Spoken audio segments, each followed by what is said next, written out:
Hi everyone. Okay, so in this video we're going to be looking at the Spanish Armada again. We're just going to recap what actually happened in the Armada itself, and then we're going to have a look at the reasons why the Spanish lost and the English won, despite the fact that it was widely expected that the Spanish would actually be the victors of the Armada. Okay, so let's go back to our story document that we were using in the last video. Okay, so we've gone through the actual events of the Armada, and I've highlighted some things that I'm going to come back to. So I just want to draw together really what we were talking about and highlight the reasons that the Spanish were unsuccessful in the Armada. Okay, so first of all, if we actually have a look at the plan, I'm just going to get rid of our drawings down here, and then we can have a little list going on. Okay, so reasons for the Spanish defeat. Okie dokie. Right, so we've got the actual plan itself. The plan itself was quite a strong one. However, what the plan didn't account for was fighting at sea. Okay, so the Spanish actually never planned a sea battle, which is exactly what the Armada was. Okay, there was never a plan in there for the Spanish to fight at sea. So let's keep going back then. So we've got as well here, as we said right at the very start, we've got a bad start for the Spanish. They have to turn back.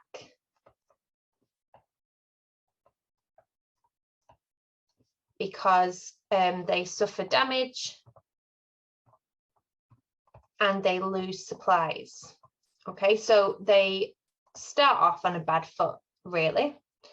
So they run into bad weather at the start. So here where we say here, so because they were going to the Netherlands, the Armada had to pass by the entire English coast.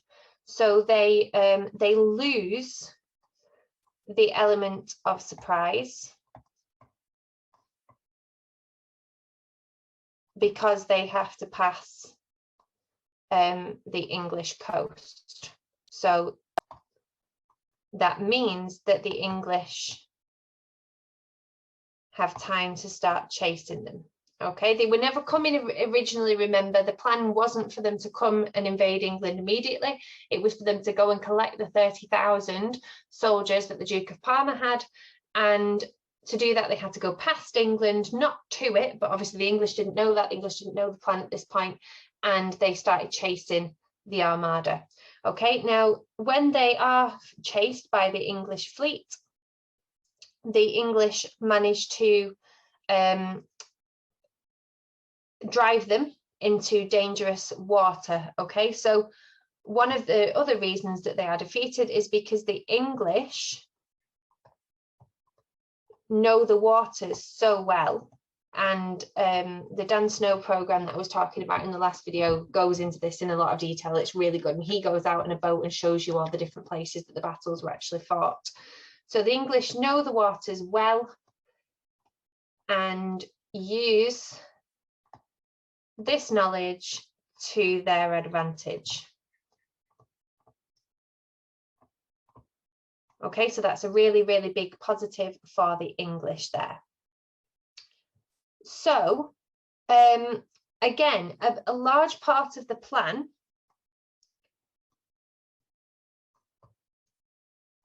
for the Spanish relied on communication,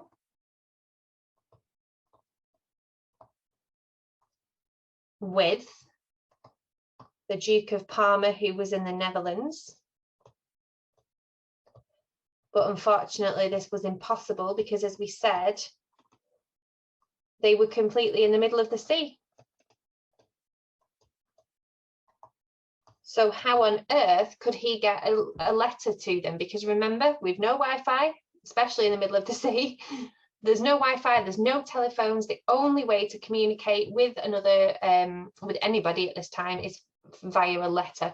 So if a communication ship had sent a letter from Medina Sidonia to the Duke of Parma in the Netherlands, by the time, even if they get to the Netherlands, by the time the Duke of Parma from the Netherlands has written back, where does that ship go? How does that small communication ship find the rest of the Armada?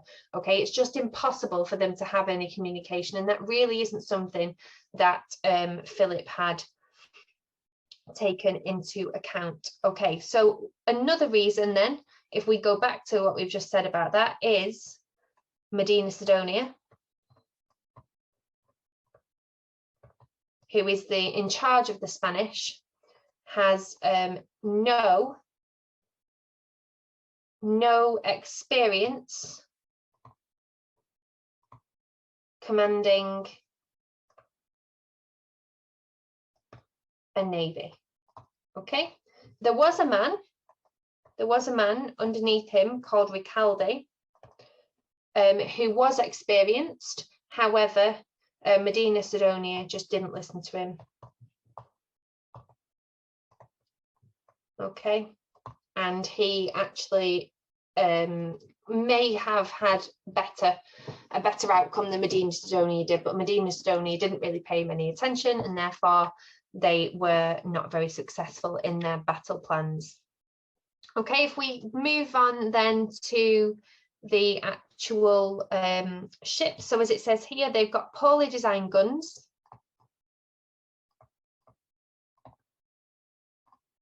And the reason that the way in which these guns are poorly designed is that they are very, very large. They are very hard to reload. Okay, they take up most of the deck. They're very hard to reload. The English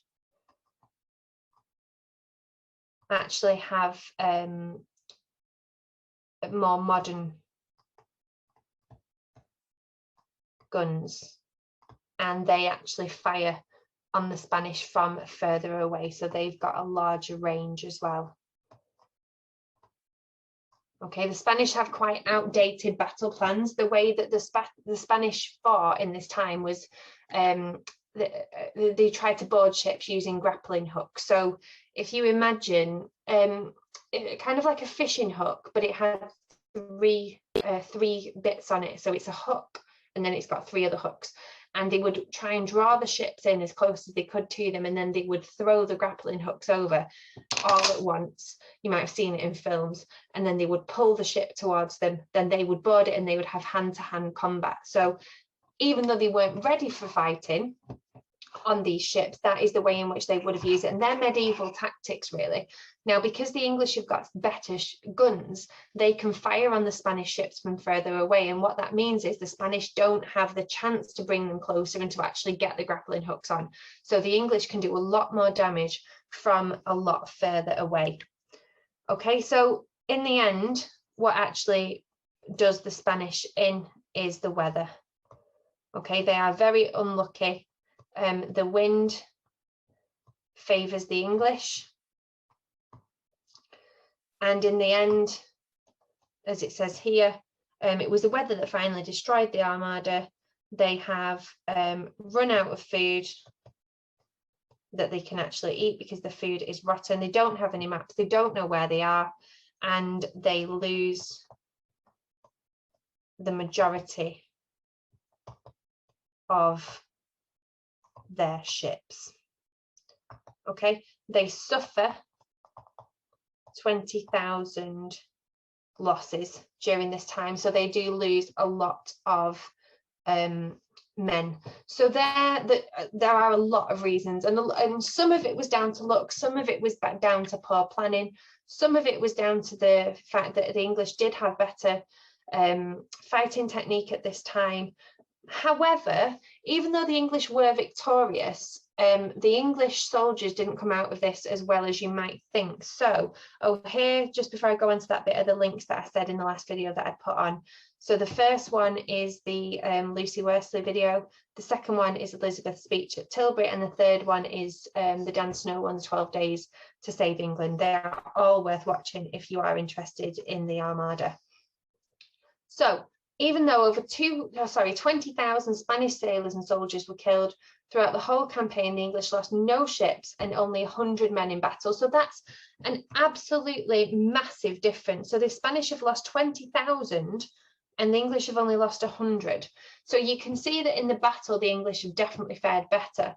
However, over 7,000 English sailors died from disease, so dysentery and typhus, during the time the Armada was in English water. So a lot of this was actually after the battle. In the ports, they got back to the ports and they were actually treated, and this is one of the things in history that is covered up. It is covered up quite a bit because we like to celebrate what was successful rather than looking at what went wrong. But actually the soldiers and the sailors were actually treated very poorly by Elizabeth and by the government at this time. They weren't paid very much at all because England didn't have very much money, and they weren't paid very well, and they weren't looked after the battle. So we actually lost a lot more soldiers and a lot more sailors than we needed to in this battle. Okay, so we're just going to finish off for the last couple of minutes by looking at this portrait. Now, we had a look at a portrait of Elizabeth in the background, the summary of Elizabeth video. And in that video, I talked about how Elizabeth used portraits as propaganda. So she used them to elevate her status, to show how important she was. So this one is called, sorry, I don't know if I've put in, yes, this one is called the Armada Portrait. Okay, so we'll just have a look at what we can see going on in this picture. So here we've got the Spanish losing, and here we've got the English. Okay, so the Spanish, we can see the poor weather, we can see the fact that they're sinking, whereas the English, we've got good weather and we've got them sailing home successfully. So this really demonstrates how the English won, the Spanish lost, and then Elizabeth is in the middle of this. So we can see this maritime symbol here. We can see, and we see this in quite a lot of Elizabeth's portraits towards this time. She's got a hand in a globe. So this shows on how she is intending on expanding her empire. And what we actually see as a consequence of the Armada is that the Spanish Empire becomes much smaller and much weaker, and Philip never really recovers. Does try sending quite a few more armadas after the initial one, but all of them fail because of bad weather before they get anywhere near England. So here again, we've got a picture, we've got a reminder of Elizabeth's royalty and her power.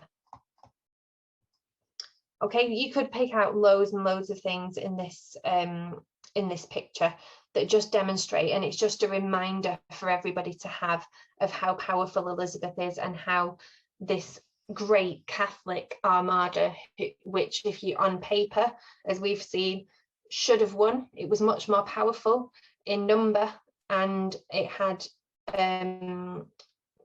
great potential to actually be successful and go in.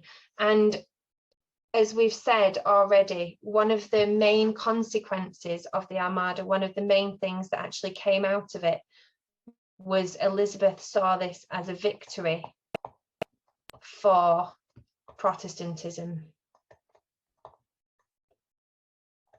Okay, so God favors Protestants